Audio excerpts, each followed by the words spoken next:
But tonight, I want to start here. I'm going to start with a question that the Obama campaign hopes that you never ask. Are you better off than you were 4 years ago?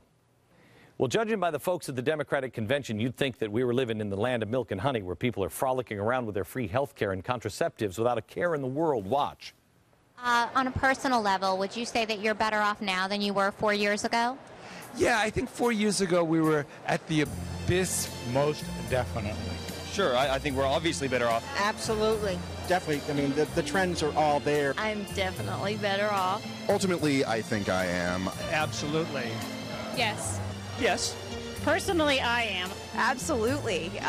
4 years ago, I didn't have a job. I can actually say yes, I am. I certainly am better off now. We are all better off now than we were 4 years ago. Oh, yes. Yes, we are. So I would say yes, the country is improving. Economically, I am. Well, maybe it's the crazy hats or the excessive buttons, I'm not sure, or Michelle Obama's really well-toned arms. But I was caught by the one answer that said, all of the data is there, all the data points to it. Really? I don't know what caused those answers, but it wasn't anything to do with reality or facts. Here are the facts I want you to see tonight. Last week, we showed you these charts. People receiving food stamps, way up 46% since Obama took office. 15 million more people now are on food stamps in this country. Median household income is down $4,300. That means your income. Gas prices are up from $1.84 to $3.74 a gallon. The federal debt has just rocketed past $16 trillion. Obama's solution to all of this? More government, more regulation. He's put more trust in a printing press than small businesses. He's put more trust in Ben Bernanke than you.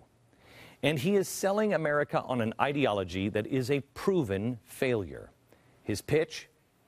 I'm quoting, he needs more time to experiment. The truth is, it will take more than a few years for us to solve challenges that have built up over decades. It'll require common effort and shared responsibility and the kind of bold, persistent experimentation that Franklin Roosevelt pursued during the only crisis worse than this one. Okay, when government experiments, it leads to the Chevy Volt. No experimentation on my time, not with my children's money, not with my country. I didn't ask you to experiment. That is the job of the private sector, quite honestly. We take the risk with our own money. America should not be made to suffer 4 more years because some radical wants to experiment with their own Marxist utopian ideas in the hopes that maybe they'll be the first one in all of history that can make them work. They don't work. They fail every time. They've been tried all over the planet, and they have failed all over the planet. Obama keeps saying that Republicans want to keep pushing the same old policies of the past. Yes, I will agree with the president. Those are progressive Republican policies, and they fail. The policies the Democrats are trying, raising taxes and spending big government too, those are also progressive, also a little more socialist, and they fail as well. There's a mountain of evidence, and in the last 3 years, Obama has only added to it. Here are some of the examples that you need to see. The latest jobs report. The dishonest is going to spin the jobs report as 8.3 to 8.1. It's a drop. It's a great sign. But the report is so clearly terrible that most media outlets haven't even bothered to try to spin it. The labor participation rate has dropped so sharply, 368,000 people just quit looking for work last month. This is really bad. This is the lowest now that it has been since 1981. Here's where it gets doubly bad. We now have 82 more million Americans living now here that want a job than we did in 1981. The way we calculate the numbers now, those people who quit looking, they're just no longer counted in the unemployment rate. It's a trick that we learned with Jimmy Carter. If the participation rate was the same as when Obama took office, unemployment would be officially 11.2%. If you include part-time workers who are seeking full-time job, unemployment is now at 14.7%. 14.7% of our people here in America are either unemployed or just struggling to get by. To give you some perspective, when Jimmy Carter was in office, unemployment, the way they calculated it, which would take it at 14.7, his unemployment rate was 7.6. They also had double-digit inflation, which is coming. You combine double-digit inflation with unemployment and you have stagflation. That's where the real misery comes. And we're headed that direction with much bigger numbers. So when you look at the real numbers of unemployment and where we're headed now, and you know that Jimmy Carter days were bad, you begin to think maybe what's coming is not going to be a picnic. 23.1 million Americans are now unemployed, underemployed, or have given up looking for work. And the average length of unemployment has just doubled from 19.8 to 39.2 weeks. 97.3 million Americans now qualify as low income. In America, another 49.1 million are in poverty. This is not us.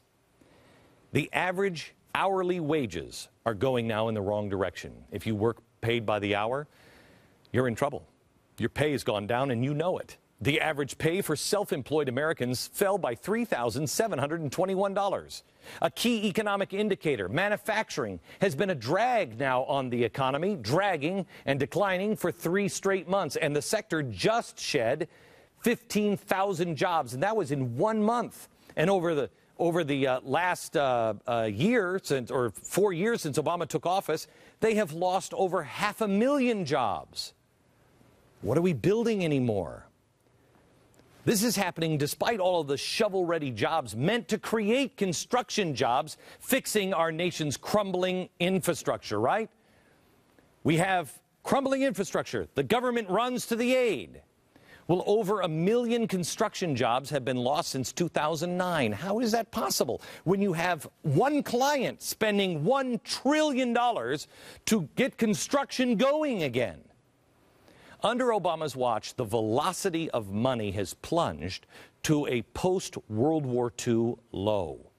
Obama has spent so much time and energy jamming health care down America's throat, and we've been arguing about that. He excused this unnecessary detour from the economy by arguing it would help the economy. But we've been so busy arguing about it, we haven't looked at the facts. Here's the facts. Under Obama, the average cost of family health care premiums have now increased from $12,680 a year to $15,073. It's not helping, it's hurting us. Are you better off than you were 4 years ago? 5.7 million residential mortgages are either now 30 days delinquent or in foreclosure. 1 in every 4 Americans are now underwater in their mortgage. That means they owe more than it's worth. When is that price going to come back? New home sales are at levels not seen since the 1980s. And you think to yourself, well, wow, that's pretty bad. But let me put that into perspective. Why were they this low in 1980? Because they had to jack the interest rates. They had to jack the interest rates to 20%. Now imagine, you want to go out and buy a house. You imagine your mortgage payment. What would it be if they changed your current 4 or 5% interest on your loan to 20%? Are you going to sell any homes in America? They're practically giving away loans right now, and people are only buying at a pace equal to the worst interest rates Americans have ever seen. What's coming when they have to raise the interest rate? College tuition. President Obama talks a good game. He says he's all into colleges and he's trying to get kids into school. Well, then why hasn't he asked this one question? Why has tuition gone up 25% under Obama? He's never talked about the greedy professors or the greedy institutions. He's only promised to pay for your college, meaning he doesn't have the money. It's not Obama cash. It means everybody who pays taxes is going to pay for that college education. Now, I don't mind pitching in. I don't mind helping. But could we at least try to get maybe a better price? It's a nice little scam these universities have going on, isn't it? And here's the problem. While he's saying, we're going to guarantee your loan, so make it easier, not surprisingly, the student loan debt has gone up $1 trillion. That's more than America's credit card and auto loan debt. He is doing to the college age exactly what Freddie and Fannie did to the homeowners of America. Because now the default rate is at 8.8% for student loans.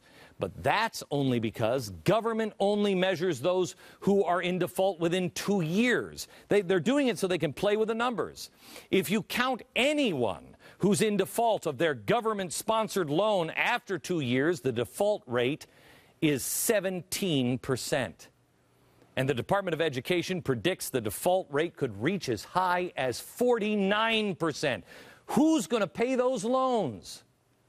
You will, with your tax dollars, even if you don't get the benefit. And where do those tax dollars go? To the universities.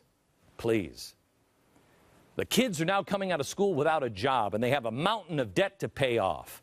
And you can't hide the rising cost of groceries. How are they going to afford that? Food inflation is here. Corn is just one example. Monthly food costs for a typical family of 4 with young children has increased nearly 10%. And guess what? Americans are also getting older. While we're impoverishing the lower, we're also doing it to the older. Government is going to need more money real soon. You better hope those 20-somethings get a job. Because who's going to pay for the retirement? S&P 500 volume has steadily declined since 2008. More than 91 million Americans are now dependent on something from the federal government. Obama says he needs more time to experiment. We are out of time, America. This is the same guy who, back in 2009, calculated that if we'd have an unemployment rate down to 5.5% today, if you just gave him $1 trillion, you gave it to him. Begging for more time doesn't sound like somebody who, as Bill Clinton said last week, believes it would be impossible for any president to fix the economy in one term. Sounds more like desperation, and it is. Forget all of the BS. Forget all of the attack ads, all of the soaring rhetoric and the toned arms from both sides. Root yourself in the truth.